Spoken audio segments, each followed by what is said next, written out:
اعوذ باللہ من الشیطان الرجیم بسم اللہ الرحمن الرحیم۔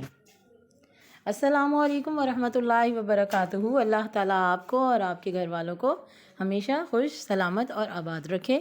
صبح بخیر بچوں۔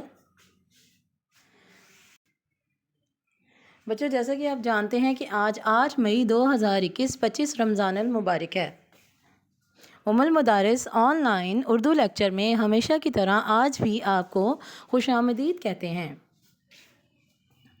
بچوں، آج کا ہمارا سبق ہے بڑھے چلو۔ بڑھے چلو ہمارا اردو کا سبق ہے، اردو کی نظم ہے جس کو آپ نے ترنم اور تحت اللفظ کے ساتھ پڑھنا ہے۔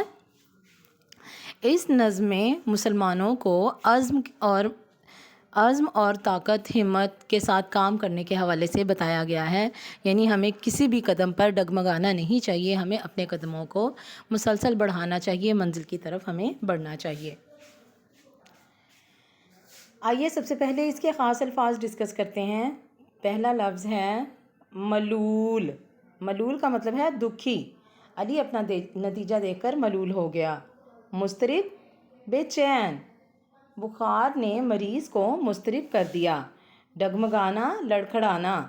منزل کی طرف قدم ڈگمگانے نہیں چاہیے۔ لو لگانا، محبت کرنا۔ خدا سے لو لگانی چاہیے۔ ولولہ، جوش۔ قائد اعظم کی ولولہ انگیز قیادت تھی۔ سحر، صبح، سحر کا وقت تھا۔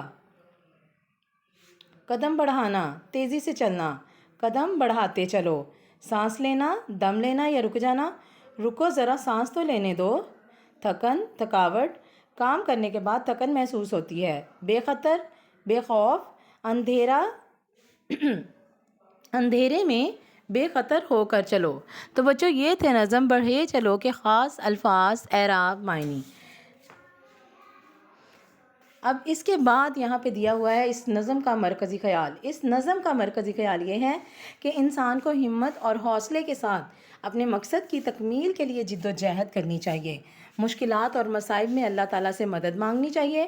خوف اور ڈر کے بغیر خود اعتمادی کے ساتھ آگے بڑھیں تو ہر منزل آسان ہو جاتی ہے۔ تو بچوں، آج کا ہمارا سبق یہاں پہ اختتام ہوتا ہے۔ آج ہم نے اپنی نئی نظم شروع کی تھی بڑھے چلو۔ آپ نے اس کو ترنم اور تحت اللفظ کے ساتھ پڑھنا ہے اور ورک شیٹ پہ اس کے خاص الفاظ، اعراب، معنی، جملوں کو اور مرکزی خیال کو لکھنا ہے اور لکھ کے جی سوٹ پر بھیج دینا ہے۔